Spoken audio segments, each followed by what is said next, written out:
My unhappy wedding. If I had to rewind my life and choose a single moment where everything took a turn, it would be my wedding day. I was 28 back then, still glowing in the way only a bride on the cusp of a new life can. My name is Emily Carter, and I grew up in a quiet neighborhood on the outskirts of Boston. I always thought of weddings as magical, a threshold where love and hope blend so seamlessly that even the air feels like promise. But I guess I was one of those people who believed too much in fairy tales and too little in warnings whispered by reality. Jake Miller, my husband, was exactly the kind of man any mother would want for her daughter. Smart, gentle, and endlessly patient. His casual jokes and twinkling hazel eyes were what drew me in. And for the longest time, I was convinced we were a storybook couple. Our courtship was full of long walks by the Charles River, shared coffee on chilly mornings, and endless dreams about the life we'd build together. We thought we could take on the world, so the next logical step was to celebrate our love with an elaborate wedding, blessed by both families. The ceremony itself was a classic white affair. Lace, laughter, tears, awkward dance moves from relatives, everything a wedding planner would hope for. My friends cheered, toasts were made, and for a fleeting day, it was as if happiness had settled permanently on my shoulders. But when the last dance ended and the guests faded into the night, it began to dawn on me that the true challenge was just beginning. Jake's family, particularly his mother, Martha Miller, introduced me to the kind of coldness that can wrap itself around your soul and choke the happiness right out of you. From our very first breakfast the next morning, Martha's looks were sharp and her words even sharper. Her smile was polite, but never warm, and I caught her once or twice appraising me with the sort of calculation a shopper gives to fruit at a grocery store. Measuring worth, searching for flaws. Moving into the Miller home was Jake's suggestion, meant to save money while we searched for our own place. While I smiled and agreed, because what else is a newlywed supposed to do? Inside, I was anxious. My mother had warned me in hushed tones, "Emily, sometimes living with in-laws is harder than you expect." She was right. I just didn't know it yet. I tried to fit in. I cooked Jake's favorite meals, kept their colonial house as tidy as possible, and tried desperately to connect with Martha over her garden, a riot of hydrangeas and stubborn roses. Nothing worked. With every passing day, the honeymoon haze evaporated and the undercurrents began to swirl. There were incessant reminders that I was not quite family, not yet. Delivered in small jabs about my taste in decor, how I folded laundry, and passive-aggressive comments over dinner. Jake, busy with his job as a software engineer, often didn't see the strain. Or maybe, to him, it was just family dynamics. The early days of my marriage, which should have been wrapped in warmth and discovery, instead became a landscape of eggshells, each step uncertain, each word measured. The wedding that once shimmered with hope now hung over me like a faded photograph. I realized all too soon that fairy tales sometimes skip the chapters filled with grit and heartache. Mine was only beginning. The first haunting shadows, the first weeks at the Miller home, left me feeling like an uninvited guest in my own life. I remember waking up each morning with hope, only to have it chipped away by Martha's frosty demeanor. She had this way of turning small talk into cross-examination, her questions barbed with an unspoken challenge, as if daring me to prove my worth. Breakfast became a minefield. Sometimes she'd ignore me outright, and at other times she'd smile with that thin-lipped expression, quickly finding fault with something as trivial as the way I set the table. It wasn't long before the subtle digs became more direct. Martha would pick apart my cooking with surgical precision. "We always use fresh herbs, Emily, not the dried kind." Or leave laundry I'd folded out on the kitchen table, silently illustrating my supposed shortcomings. Once, I heard her on the phone with a family friend, her voice carrying through the hallway. "She means well, but she's not quite what Jake deserves, you know?" It stung in a way I can't quite articulate, as if my whole being was being weighed on scales I could never tip in my favor. The house itself started feeling like an accomplice to my anxieties. Every floorboard creak reminded me of Martha's omnipresence. The air seemed chilly, heavy with unspoken judgments. I'd spend afternoons tending the rose bushes just to escape her watchful eye, though she'd always find me to comment on my technique. "You really have to prune harder, or nothing will come of them." I couldn't win. Jake, ever the gentle peacekeeper, would brush off my worries. "She's always been particular, Em. Just give her some time." But time only made things harder. One afternoon, after returning from a grocery run, I found Martha searching through my bags. When I timidly asked what she was doing, she barely looked up. "Just making sure you didn't forget anything. We like things done a certain way." There was no malice in her tone, only detachment, as if I were a housekeeper, not a daughter-in-law. Soon, her disapproval seeped into every interaction. If a cup was left out, she'd sigh dramatically and put it away. If I made a suggestion about dinner, she'd gently override me with her own plans, barely masking the dismissiveness beneath her politeness. The most painful moments, however, came in Jake's absence.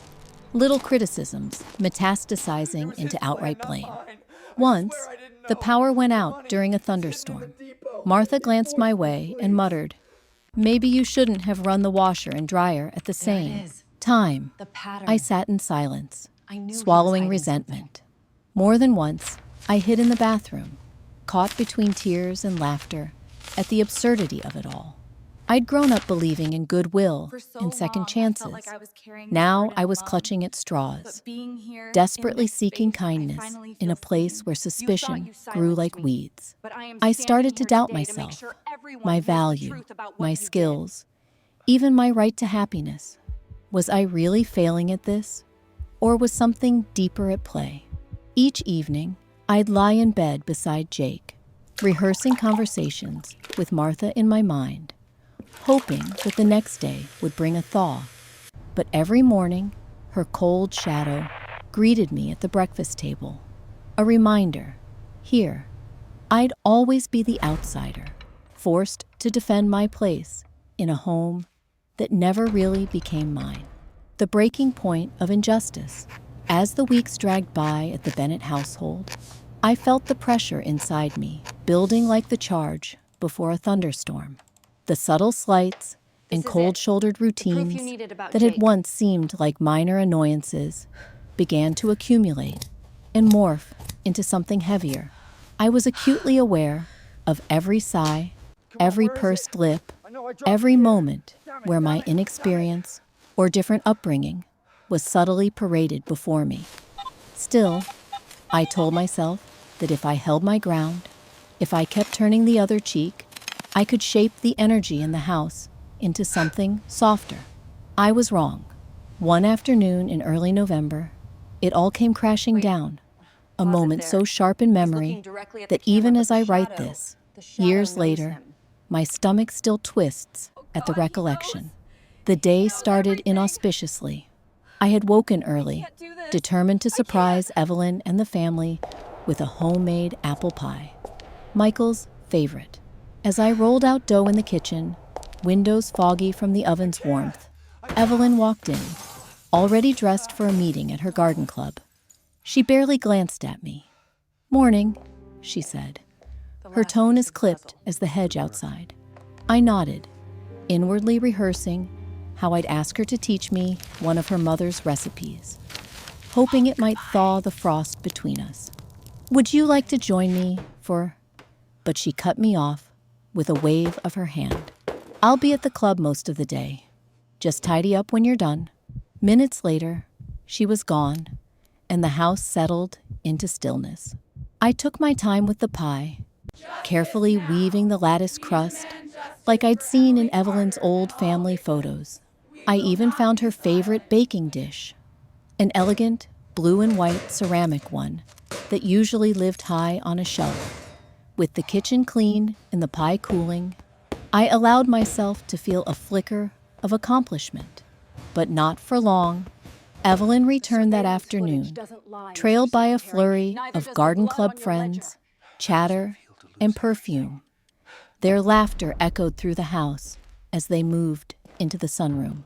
When I offered them warm slices of pie, Evelyn's eyes narrowed almost imperceptibly.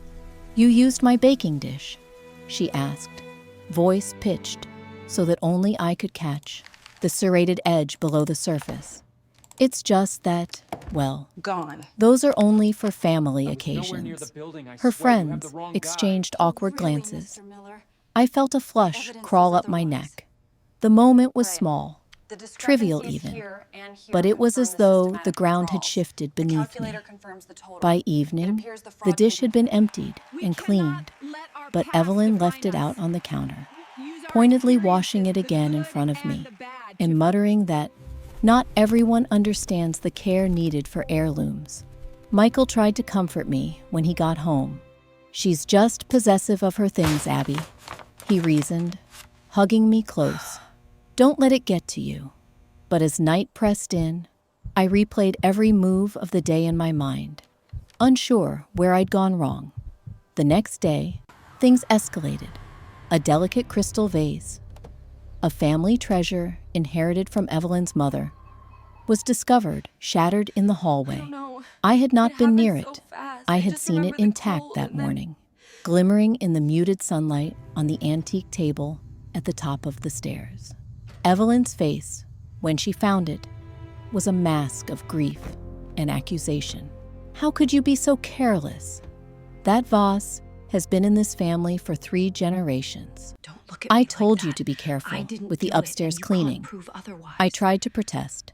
"Evelyn, I swear, I didn't touch it. I haven't even been upstairs today." But she would not be swayed. Michael, caught in the crossfire, looked torn. "Maybe it was the cat, Mom. Abby's been working in the kitchen all day." But Evelyn shook her head, eyes bright with tears.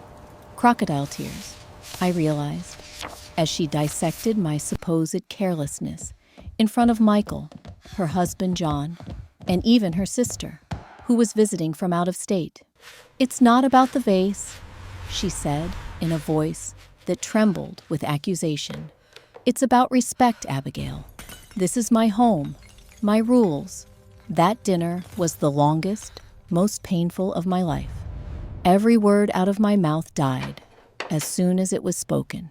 Afterward, Evelyn made no secret of her disappointment in me, referencing the mess in the hallway every time she walked by or whenever her sister was near. "Some people," she'd say loudly, "just don't understand the importance of tradition." I was mortified, humiliated beyond measure. Michael tried to talk me down that night, but there was a rift between us now, forged from all the ways I felt powerless to defend myself while living under another woman's roof.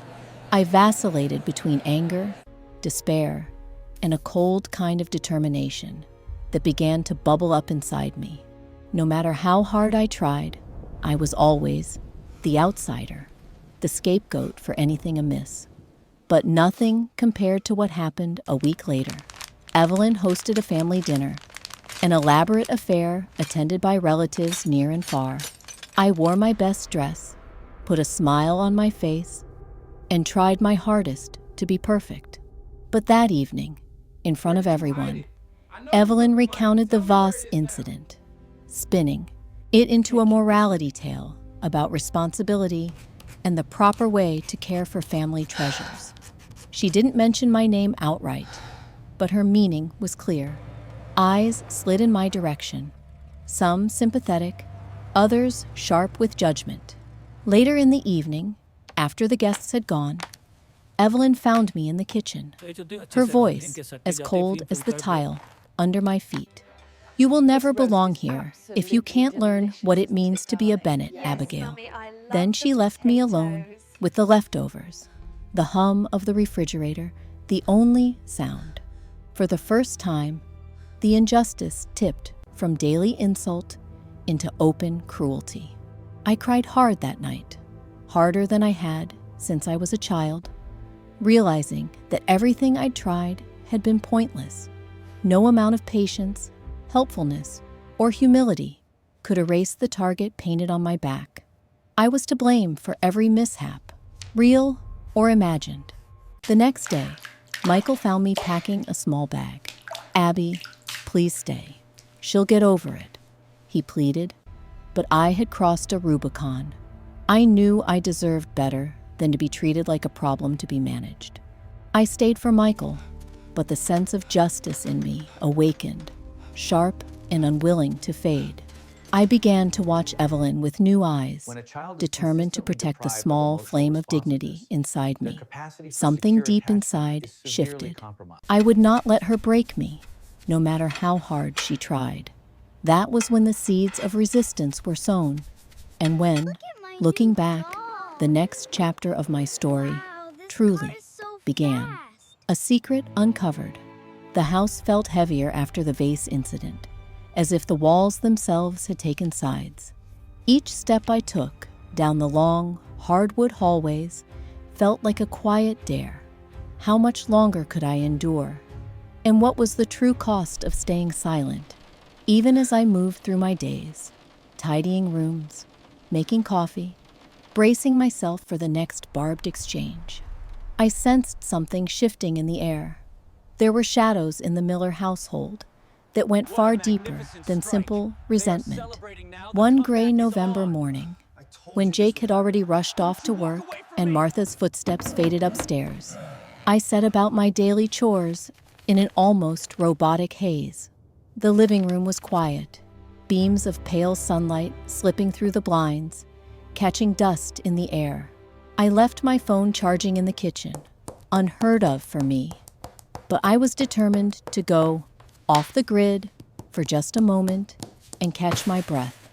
That was when I heard it, a low, urgent voice coming from the study, a space that Martha kept meticulously organized and off limits to me. Curiosity and a touch of defiance pulled me closer. Martha was on the phone, her voice brittle and sharp as it filtered through the half-open door. No, you can't bring that up now. We agreed. This stays between us. After all these years, do you want everything I've built to crumble over one mistake? I froze, heart thumping in my chest. She sounded panicked, a mode I'd never witnessed on the surface. My breath caught as the conversation continued, snatches of phrases sliding through the crack. The Grant estate, paperwork. If it comes out, Thomas will never forgive me. Thomas, my father-in-law, the gentle soul who always retreated behind the newspaper when Martha and I began to spar. I pressed my palm to the wall, palms suddenly slick with sweat. Was this it? The evidence? The chink in Martha's steely armor that might explain the coldness, the hypervigilance, her desperate need to control every inch of her home. I strained to hear the rest, piecing together words like forged signature, inheritance, and cover-up. Slowly, a picture began to form, a memory from weeks earlier when Thomas had lamented that his late mother's jewelry box had gone missing, dismissed by Martha as simply misplaced. Had she taken it? The realization sent a shockwave through me, an odd mixture of vindication and dread. A part of me recoiled from the knowledge, wishing I could unknow it. But the other part, the battered, scapegoated part, grasped tightly to this clue as if it were a lifeline. I slipped away before Martha could notice my presence, heart hammering as if I had broken the law myself. Every interaction with her after that felt loaded. Had she sensed that I knew? Her eyes flickered in a way I hadn't noticed before, and my nerves buzzed with barely contained knowledge. For days, I combed back through conversations I'd overheard, subtle tells in her body language, unexplained receipts I'd found folded in old cookbooks. I began to look at Martha not just as my persecutor, but as a woman with something enormous to lose. The irony was sharp. All the ways I'd been made to feel small and vulnerable.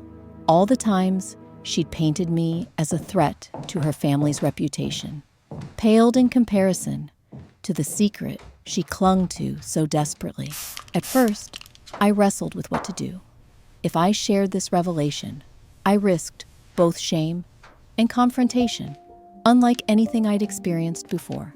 But each time Martha raised her voice or iced me out at family dinners, I reminded myself she too was fallible. And finally, I held a sliver of power.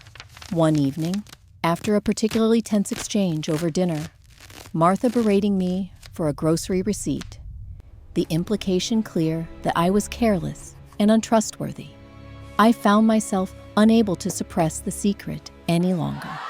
Thomas noticed my distress.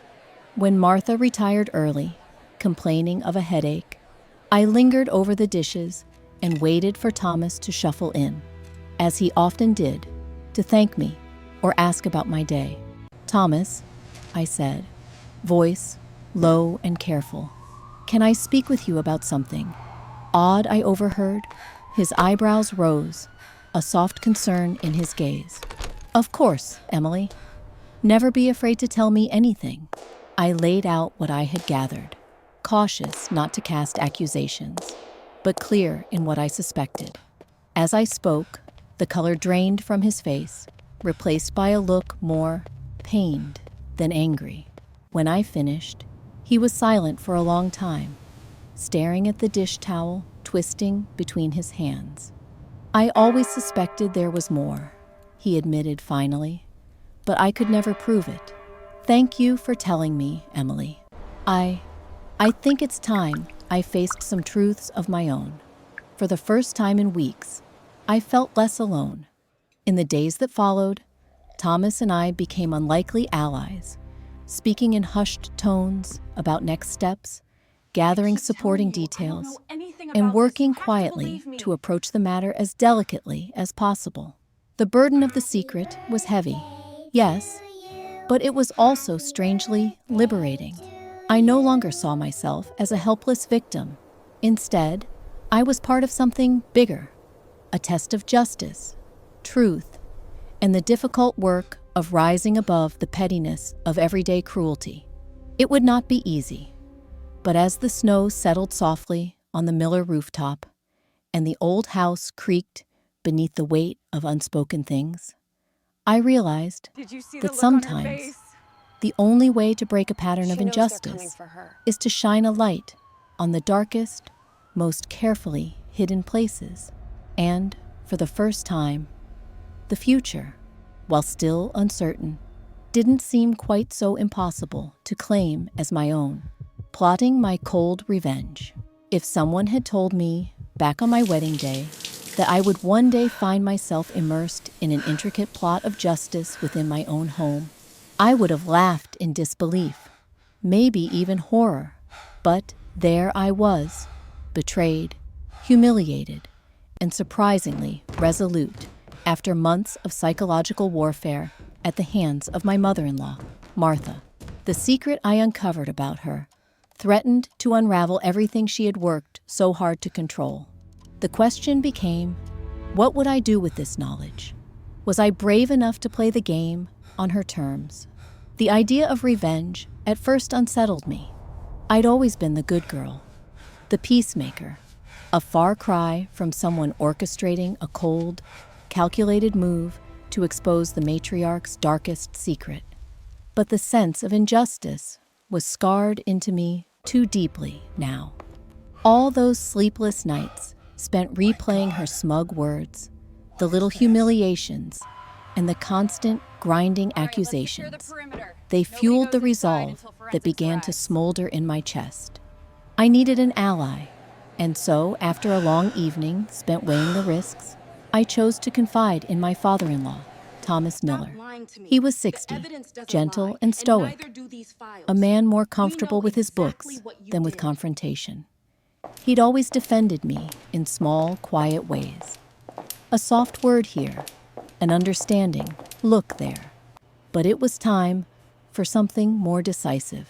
One night, after Martha had taken her usual glass of sherry upstairs, I found Thomas reading by the fireplace. The hesitation in my voice must have told him everything before my words even did. Slowly, I spelled out the web of lies I'd pieced together. The words, forged signature, and missing inheritance, still tasting foreign and strange on my tongue. Thomas's reaction wasn't anger. It was weariness, layered with a kind of sadness I hadn't seen before. I saw in his eyes the struggle between loyalty and a longing for truth. After a long pause, he nodded. "We can't let this go on, Emily," he said softly. "Not just for you, for all of us." From there, the real planning began. Marshaling my courage, I cataloged every shred of evidence I had. The overheard conversation about the Grant estate, the missing jewelry box, the cryptic receipts stashed in dusty cookbooks, and a tense phone call I'd caught just days before. Thomas, for his part, dug out old bank ledgers and family documents from the study when Martha was out shopping or tending her roses. We worked in secret, passing the odd note or hurried update in the quiet corners of the house. The careful secrecy only intensifying our sense of mission. What struck me most was how liberating it felt, even as I was terrified. For the first time, I wasn't powerless or invisible. Our alliance transformed the energy in the house. The cold tension was still there. Yes, but beneath it was a current of shared determination. We set up a system. Thomas would investigate the family papers, while I kept an eye on Martha's routines, making sure she didn't sense we were onto her. I started noting which nights she made her mysterious late-night calls, and which old friends seemed to reappear in her social circles during this period. We even discovered a storage rental receipt, paid with cash, hidden at the back of a desk drawer. One more clue that Martha's world was constructed of secrets, balanced on a knife's edge. The hardest part was pretending everything was normal. At dinner, I'd smile at Martha, answer her pointed questions about my day, play the dutiful daughter-in-law. Inside, I was counting down the days, running through contingency plans, and rehearsing what I might say if she ever caught me in our clandestine preparations. At night, I tossed and turned, anxieties warring with the fragile comfort that soon all this might be over. We needed more than just whispers and allegations. We needed proof, irrefutable and undeniable. Thomas and I started keeping an elaborate journal, recording dates, times, and all the suspicious coincidences. I became a sleuth in my own home, noting everything that seemed off. Were there gaps in the narrative when Martha discussed finances with her bridge club friends? Did she avoid talking about the Grant estate when Thomas was present? Every detail mattered. Even the seemingly mundane interactions could potentially reveal a crack in her facade. Meanwhile, there was the ethical quandary. As I collected evidence, doubt sometimes gnawed at me. Was I sinking to Martha's level by orchestrating her downfall? Thomas would remind me, gently but firmly, that defending one's dignity didn't mean surrendering to injustice. But I also set boundaries for myself.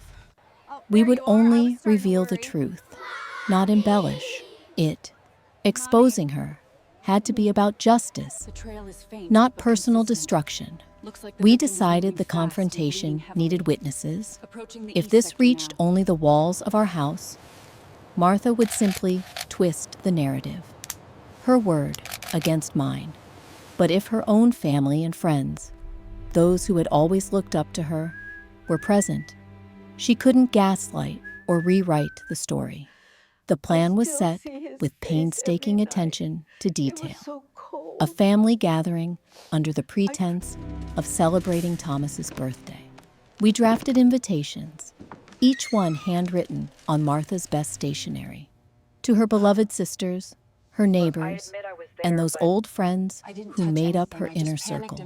The night before the gathering, I barely slept. I lay awake, turning over every possible outcome in my mind. Would Martha break down, confess, and beg for forgiveness? Or would she double down, spin a web of blame and manipulation to save her reputation?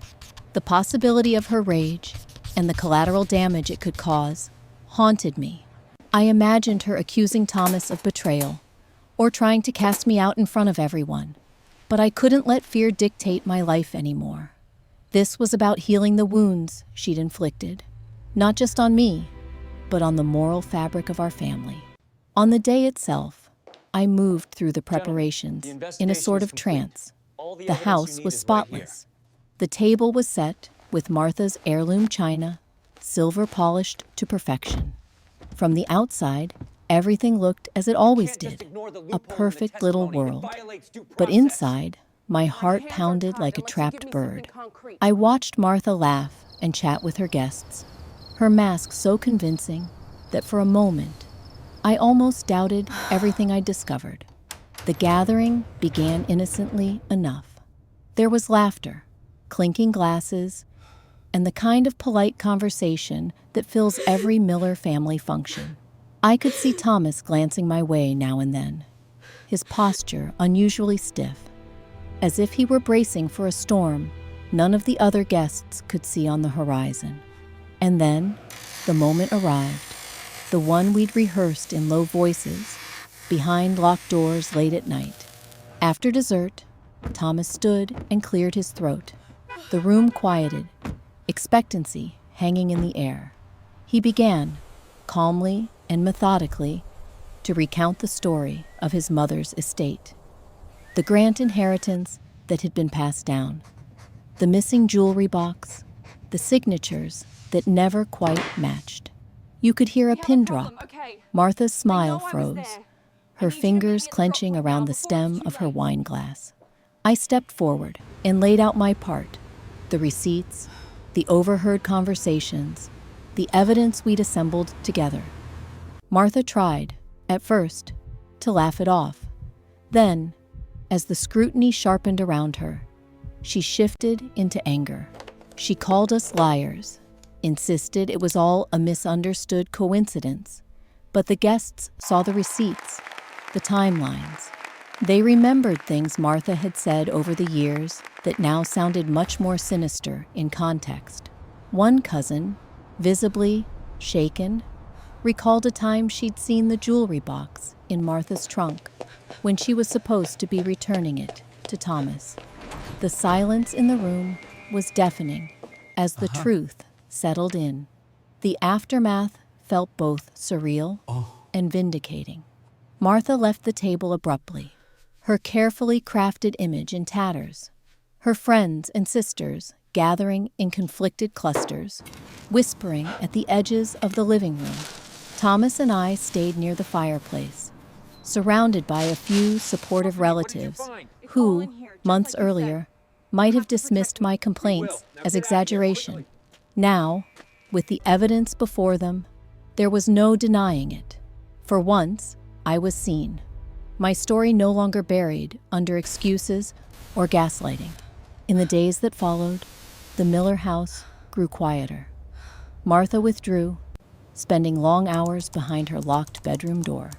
The phone rang less often, a sign, perhaps, that her social circle had distanced itself, stunned by the revelation. Thomas made it clear that while forgiveness was always possible, trust needed to be rebuilt from the ground up. Even Jake, who had trusted his mother implicitly, finally admitted that things were never quite as perfect as he'd believed. For me, the greatest victory wasn't dramatic or triumphant. It came quietly, in the slow return of my dignity. My ability to walk into a room and not feel like I had to shrink myself to fit someone else's expectations. The house didn't feel like a prison anymore. In fact, as autumn deepened, I caught myself humming as I made coffee in the morning, the air light again for the first time in years. But above all, the experience changed me. Plotting this revenge, if you could call it that, had stripped away the naivete that had colored my earliest days as a miller. I could no longer pretend that happy endings always come naturally, or that all wounds heal if you simply love hard enough. Justice required courage, action, and sometimes an uncomfortable willingness to confront the darkness in those closest to us. The most important thing I learned: sometimes reclaiming your place in the world means risking everything. But if you do, you just might find that the power to change your story was within you all along. The price of malice. If there's one thing I learned from the aftermath of our confrontation, it's that the universe has a peculiar way of restoring balance, even if it takes time, even if the process is staggeringly uncomfortable for everyone involved. The day Martha's secret came to light, it was as though someone had lifted a shroud off the Miller family. Still, the consequences of exposing the truth unfurled slowly, almost quietly, bleeding into daily life with subtle yet powerful effects that none of us could have anticipated. Martha withdrew almost immediately. In the days that followed, the once lively, domineering matriarch seemed to shrink inside herself. Where she'd once bustled through the house, trailing the scent of expensive perfume and sharp admonishments, she now kept mostly to her room. Her footsteps, once so easy to track, so central to the rhythm of the household, became infrequent, muffled, almost timid. The sharpness in her voice dulled, replaced by silence or curt, one-word responses, as if every uttered syllable cost her more than she was willing to pay. I admit, I had imagined the aftermath would be dramatic. Maybe Martha begging for forgiveness or spitting venom in one last act of desperation. Instead, what I witnessed was a slow, quiet unraveling. Phone calls from her closest friends dwindled to nothing. She stopped going to her garden club meetings, and within weeks, the cluster of women who used to gather here for weekly tea abandoned her altogether. I could hear it in the way she moved, the hesitation in her steps. She knew she had been exposed. Her empire of appearances had collapsed, and even those who had turned a blind eye to her coldness began to see her in a different light. It surprised me that I didn't take pleasure in her misery. I'd spent so many months under her thumb that I thought I'd be jubilant to see the mighty fall. But as I went about my own routines, cooking, cleaning, returning the house to a gentler energy, I often caught myself feeling, not sorry exactly, but maybe mournful for the woman Martha could have been, had she chosen kindness over control. There's a strange hollowness to justice when it's finally served, especially when the perpetrator is, at the end of it all, just a flawed person with her own wounds, fears, and ambitions gone awry. My relationship with the rest of the family shifted. Thomas, quiet and profoundly changed, shouldered the sorrow of betrayal, but tried his best to keep the atmosphere cordial. Every so often, he would invite me to share a cup of afternoon tea, and we'd sit together on the back porch, not speaking much, simply enjoying the silence that was no longer so heavy with secrets.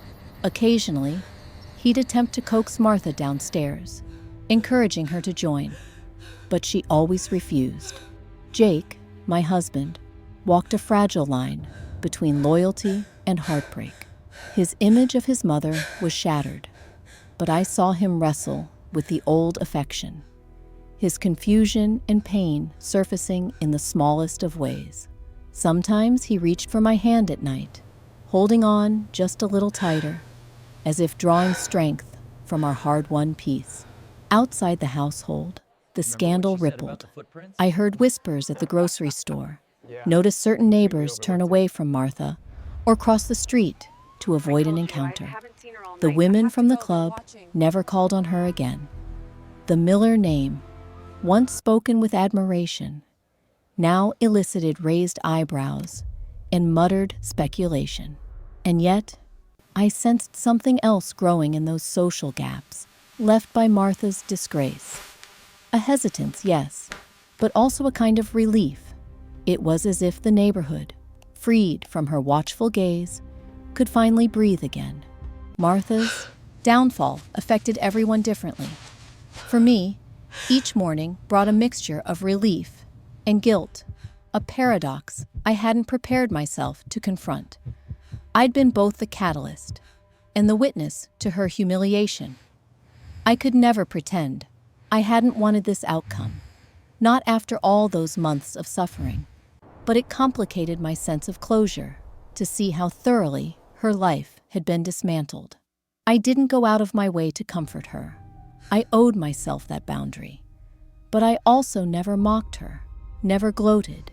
There were times, brushing past her in the hallway, or hearing her move behind closed doors, when I wondered how she rationalized everything to herself, whether she saw herself as a villain or a victim of circumstance. I suppose what weighed on me most was the lesson that sometimes accountability doesn't come with cathartic fireworks or a clear sense of victory. More often, it feels like slowly releasing a breath you've held for years, realizing the pain lingers long after the threat is gone. My days grew quieter, and though my steps felt lighter, there was still a shadow trailing behind me, the echo of conflict, of transformation, of all that had been lost in the struggle. Sometimes I observed Martha wandering the yard at dusk, inspecting wilting roses with listless hands. The garden, once her pride and joy, fell into neglect. I tried once, just once, to offer help, suggesting we care for it together, but she looked past me, her gaze fixed on some distant point only she could see. Maybe she was measuring the balance of her own life, tallying the choices that brought her here.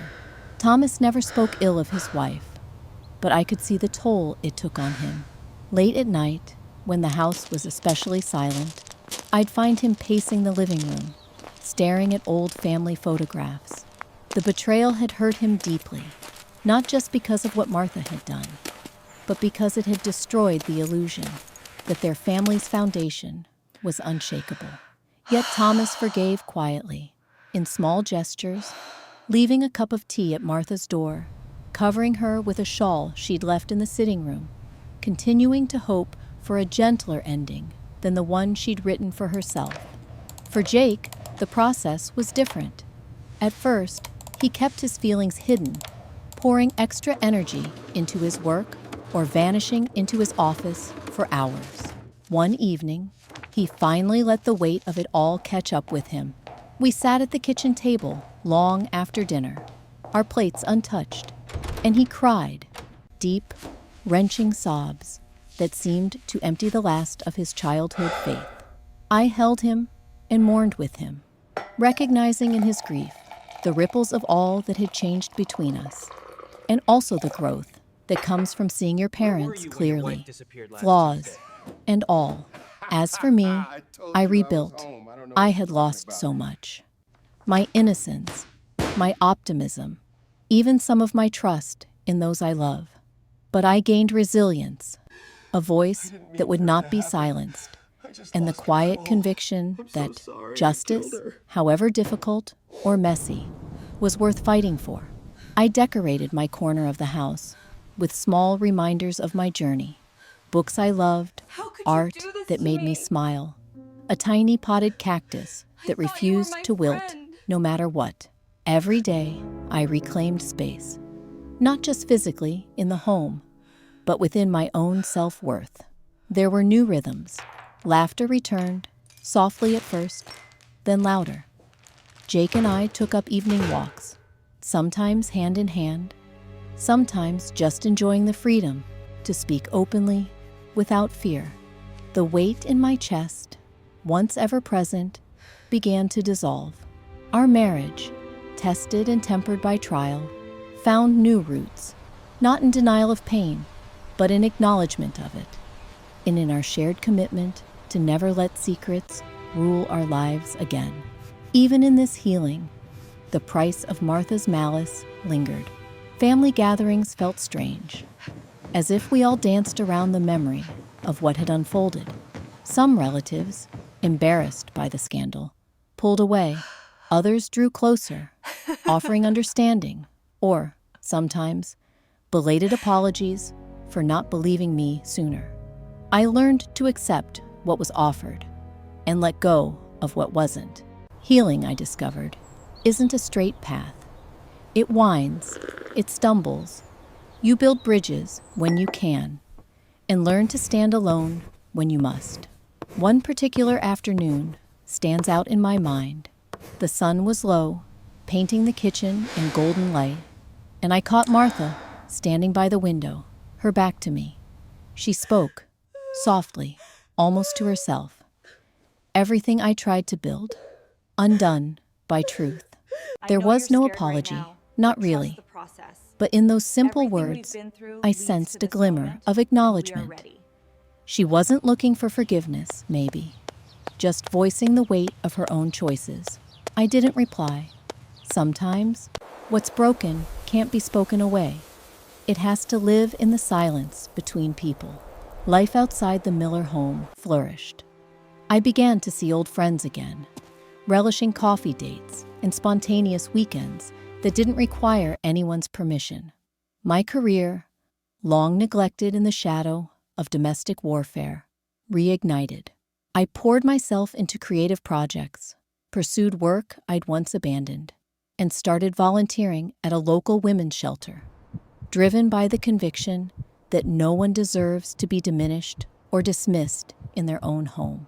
That work anchored me, reminding me that while our personal stories are unique, the fight for dignity is universal.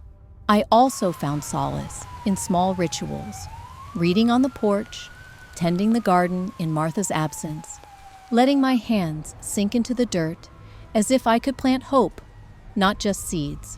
Every bloom I coaxed from the ground felt like a tiny rebellion, evidence that beauty persisted, even after devastation.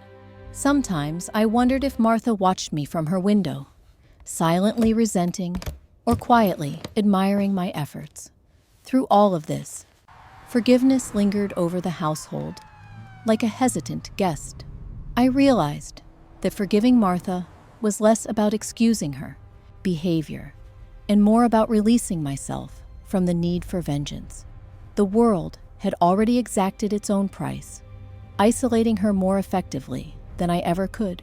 Perhaps, in some roundabout way, that was justice served, the kind that doesn't need applause or recognition, only acceptance. Over time, the pain softened, replaced by a strange kind of empathy. I didn't want to become what I'd fought against, a person hardened by hurt, suspicious of kindness, incapable of trusting again.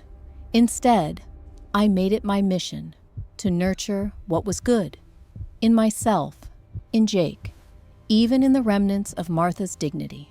We navigated holidays with flexibility, inviting Thomas to celebrate with us, sometimes including Martha when she was willing.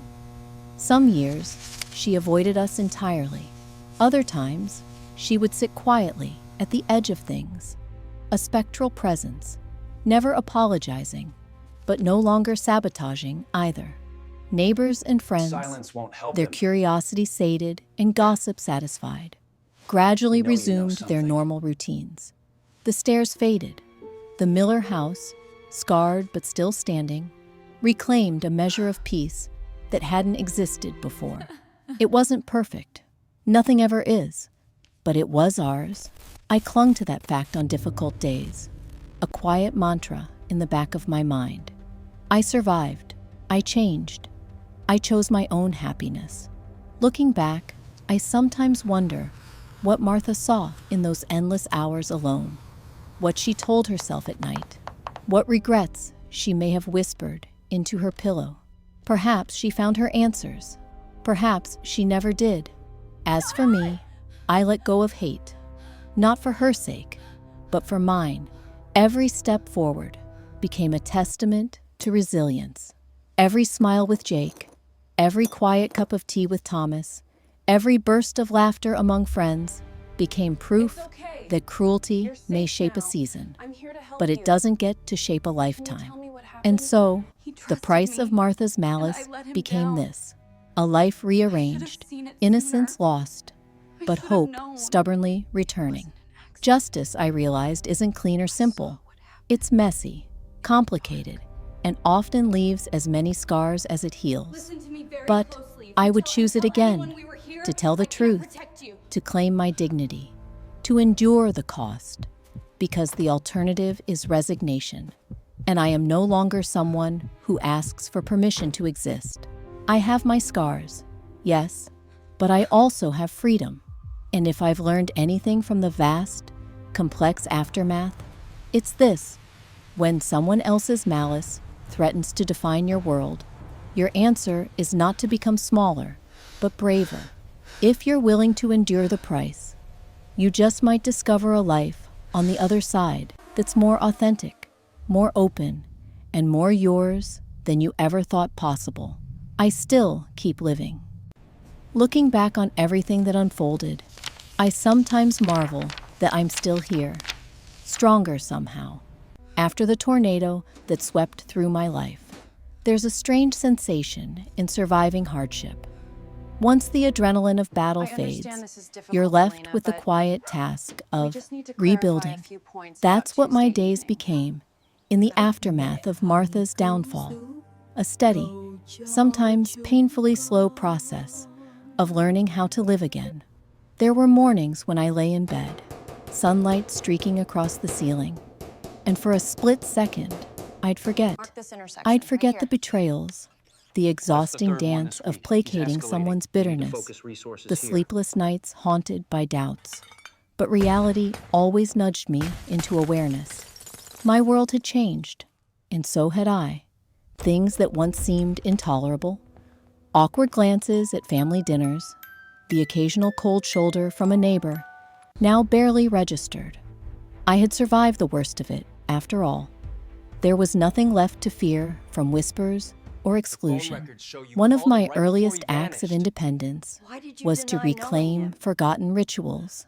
I baked bread on Sundays, letting the scent fill the house, emboldening the rooms that had for so long echoed with tension.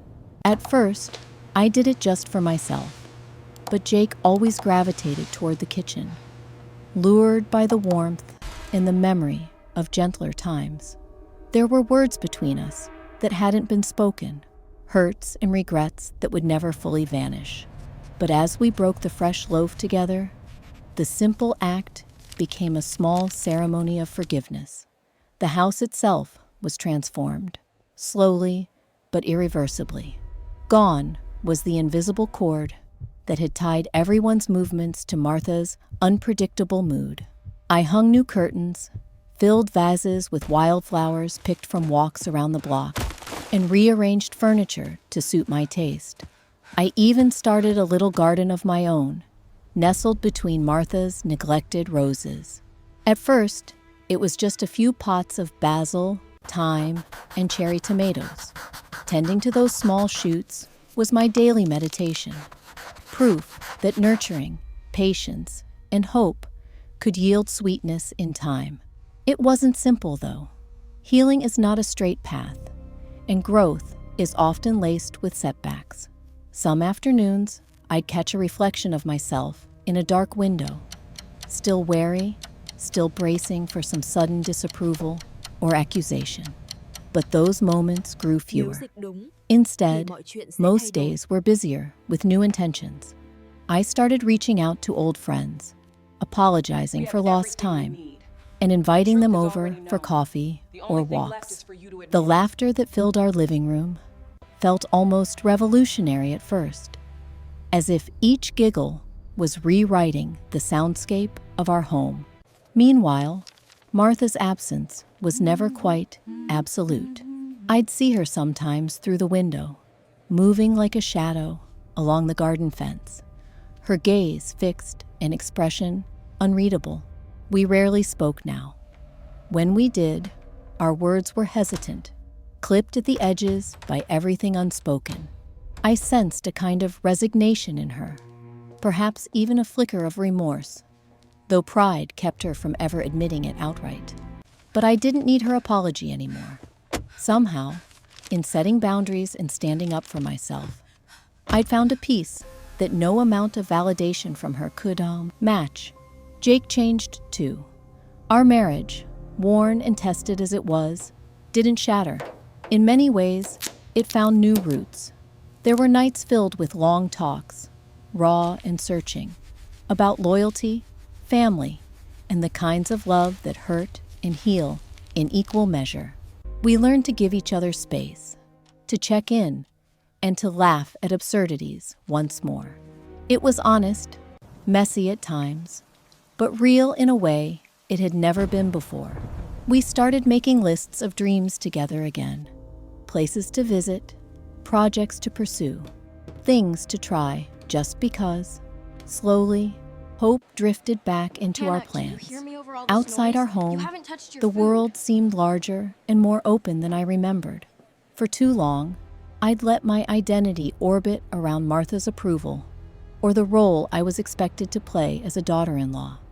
Now, for the first time in years, I could simply be Emily again.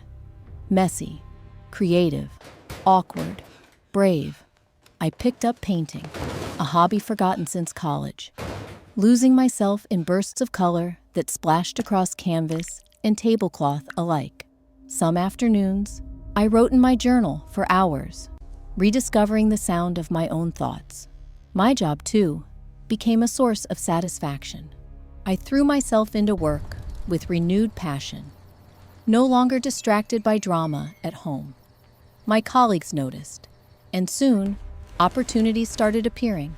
New projects, leadership roles, speaking invitations I would have once been too timid to accept. Each success seemed to close the door further on the old anxieties that had gripped me so tightly. I realized the cost of hiding had always been greater than the cost of risk. Volunteering at the local women's shelter was another turning point. Listening to others' stories of courage and survival, I saw reflections of my own struggle, but also the tremendous wellspring of resilience that lives in people who refuse to be broken.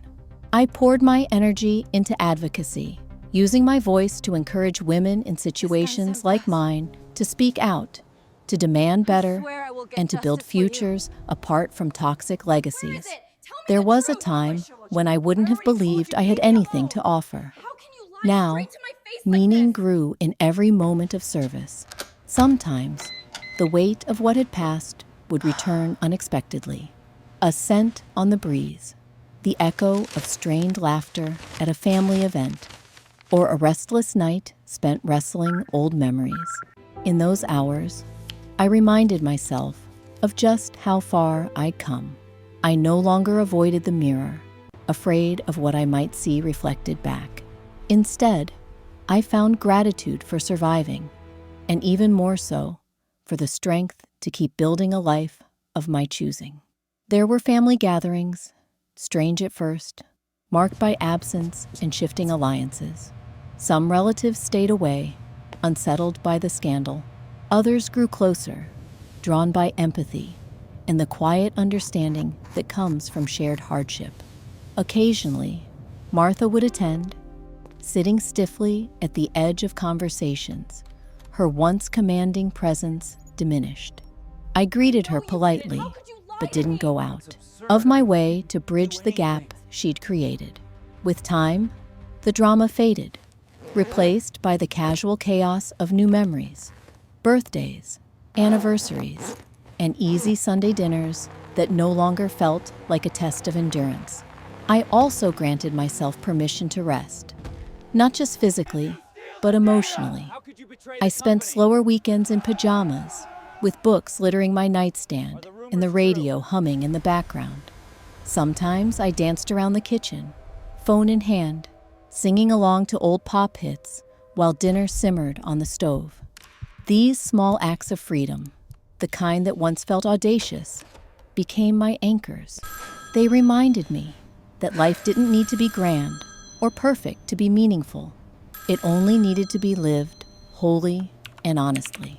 Jake and I revived our tradition of Saturday morning walks, wandering the sleepy streets as the city woke up around us. Sometimes we talked, sometimes we listened to the silence, always savoring the simple ease between us. On those walks, I learned to trust again. Not in the world's inherent fairness, perhaps, but in my own ability to endure and adapt.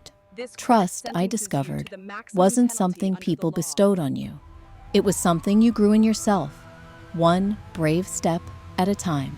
Forgiveness became an ongoing process, less an event, more a daily choice. I didn't excuse Martha for what she'd done, nor did I fool myself into expecting a neat resolution. But I let go of the bitterness, choosing instead to lighten my load so I could move forward. It didn't mean forgetting the pain, but reframing it as an experience that shaped rather than defined me. In forgiving, I reclaimed the energy I'd once spent on resentment and redirected it toward growth, toward joy. In time, my story became something I could share without shame. Friends and strangers alike confided in me, recognizing in my journey pieces of their own. Together, we stitched a tapestry of solidarity, one built from vulnerability and hope. I realized then that, while injustice may leave scars, it also breeds communities of survivors who refuse to be small, who teach one another to live with courage. Even on days when I wavered, their stories buoyed me, reminding me that none of us are ever truly alone. I celebrated victories, both big and small. The day Jake and I signed the deed to our first home, the first spring that my garden bloomed in wild color, the moment I stood in front of an audience and told the story I'd once tried so hard to hide. Each milestone offered proof that survival was not just about endurance, but about flourishing. There was music, there were tears, there was laughter so loud it startled the neighbors. Life, for all its messiness, was beautiful again. Sure, there were losses. My sense of innocence was perhaps gone forever. I became a little more cautious, a little more selective of whom to trust. But I shed the skin of self-blame and learned to offer myself kindness. Some days, this meant writing affirmations on my bathroom mirror, a visible pledge that I was deserving of gentleness. Other days, it meant seeking therapy or simply giving myself credit for getting out of bed. Self-compassion was a skill hard won, but precious beyond measure. Sometimes I pondered what became of Martha's own struggles, whether regret ever softened her or if isolation became her penance. I tried not to dwell on it. Her journey was hers to reckon with, just as mine was my own. When we did cross paths, I held my head high, offering the dignity of acknowledgement, but keeping a safe distance. There was power in that too, in refusing to let old wounds dictate my posture or my voice. I found, as the years went by, that the cycles of pain and resilience became intertwined. My history was not an open wound, but a scar, a reminder of where I'd been, but not an impediment to where I could go. I told my story often, not to relive the hardship, but to mark the transformation. Each telling was a declaration. I had made it through. I chose, desperately and deliberately, to keep living. Through all the twists and turns, I discovered that happiness, like justice, is never guaranteed. It's constructed, one act of courage at a time. Loving Jake, building community, advocating for others, and reclaiming joy in the ordinary. All these became fixtures in the new life I forged. I taught myself to savor the present, no matter the shape of the past. One clear autumn afternoon, I sat alone under the sycamore tree in our backyard, the wind gentle and cool. I closed my eyes, breathing deeply, overwhelmed by a gratitude I once thought I'd never feel again. Where despair had threatened to root itself, peace had finally taken its place.